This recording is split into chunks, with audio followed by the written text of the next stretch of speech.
Hello everyone, this is Cyron Smith coming to you to do a video about what is the National Block Club University, what our focus is, and what it is we hope to accomplish as a organization. My background, just so that you know, is in human behavior. I focus on the whole psychology of why people operate the way they operate. Looking at Chicago, which has more murders than any other city in the country, is a great place to do this field of study, if you will. Behind me you can see the map of the United States of America. I love this country, served 12 years in the U.S. Navy, protecting the Constitution of this great country. So, National Block Club University is an Illinois-based non-for-profit that started with the mindset of stopping the killing. This started in October 1998. We're 10 years later now, and right now we have not stopped the killing. It's way big, too big for one organization to fix.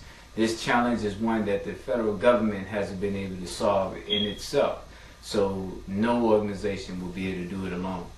My military background has allowed me to be around some of the most sophisticated minds in the military who oversee the protection of all of our 300 million people here. So I feel like I was fortunate enough to take away some good insight on how to operate large-scale organizations. In a nutshell, National Block Club University is designed like a structure of your car frame. You don't see the frame of your car unless you get down there and look at it, but it's there. It's holding the entire car together.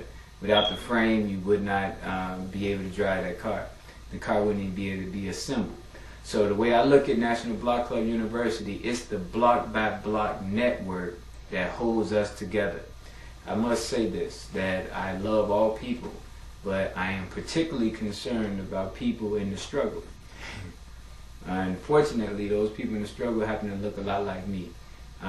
So I particularly focused on the African American community, but I work with whoever is open with helping people in the struggle. Having said that, out of the 300 million people behind me on this map, about 30 to 35 million, could even be 40 million now, are African American. We lead the country. When you look at the #1 murder rate that's happening in the black communities, you look at the HIV rate, unfortunately, the black community. $800 billion is what we spend annually across the country. We're the only group that gives away almost 80% of this money to people outside of the neighborhood. Those are some very major challenges facing this small demographic of people. Not to mention obesity, lead poisoning, asthma, a lot of challenges that we have. The Illinois lottery, which was the first lottery back in 1972, takes away around $260 million a year out of Chicago in lottery sales, mainly in the black communities. Okay, so having said all that and giving you all those challenges, and what I really believe is that the way we're going to solve our problems is not by any one person. No more one leaders like Jesse Jackson, Dr. King, Mr. Louis Farrakhan. What we have to do in this new millennium, this new way of organizing, we have to go out there and bring the brightest minds, the most innovative minds to the table so that they can carry out whatever God gave them to do. What we're missing is that frame that I talked about, the structural frame that will hold it all together.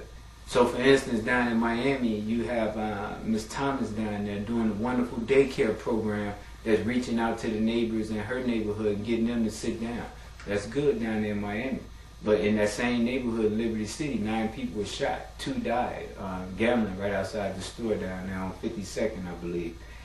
Whether we go to New York, and we look at right around the Apollo Theater in Harlem, and you got the young guys out there right now as we speak, selling drugs, hanging out, no purpose, living moment to moment. We can go out to Watts in Los Angeles. Same thing happening in Chicago, right here on the south side where I am. The same problems are happening throughout all these urban sectors. So What's holding it all together? What's going to bring it all together so that we can start to see these changes?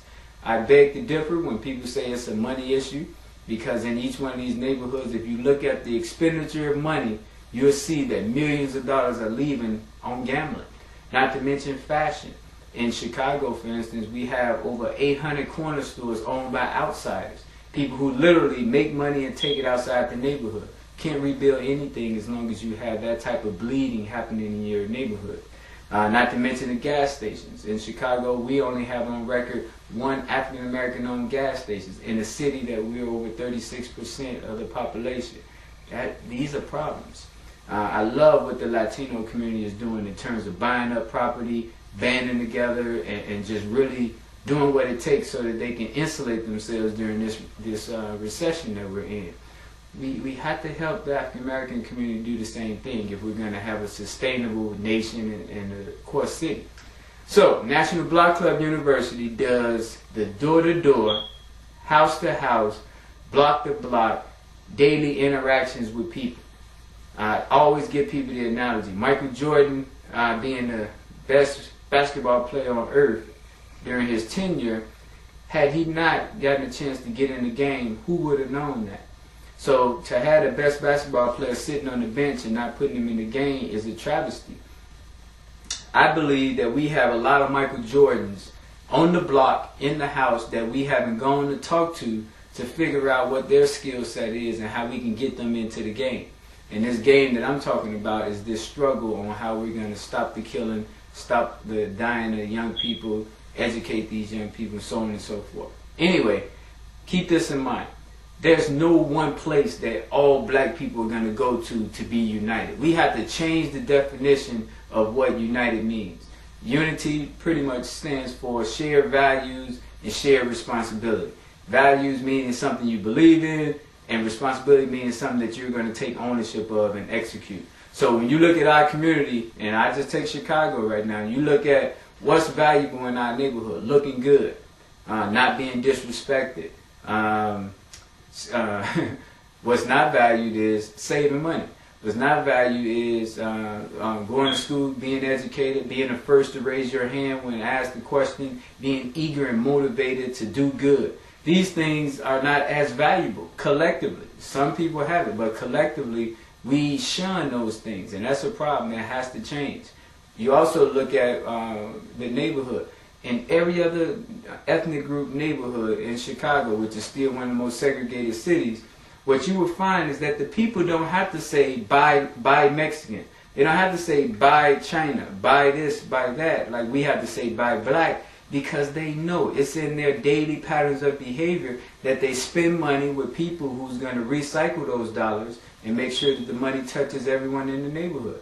This goes without saying. Unfortunately, in our community, we have to say, hey, listen, I need you to spend your money with black people so that the dollar will circulate, which is pros and cons to everything. And there's a pro to that and there's a con to that. But in a nutshell, let me give you what the strategy is, what the plan is on how we're going to deal with all those issues that we have.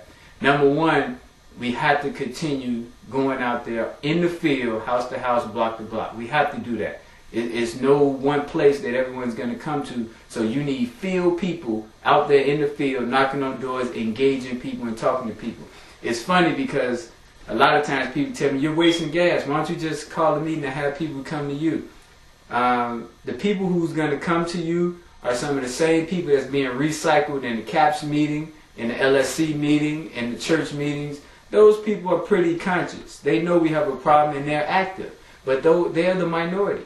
The majority of the people are not involved with anything. They're the ones sitting on the porch. They're the ones who don't know their neighbors. They're the ones who just live in their own circle, their own bubble every day. You're not going to meet them people handing a flyer around saying, come to my meeting. So we have to, and I say we just as a city, have to have a way of engaging and getting them involved. Remember, they're the Michael Jordan that's not in the game. So we have to have a way of getting them involved so that they can shine, do their part to sustain the culture and help us with these problems that we have. Now, here's what we do, National Block Club University.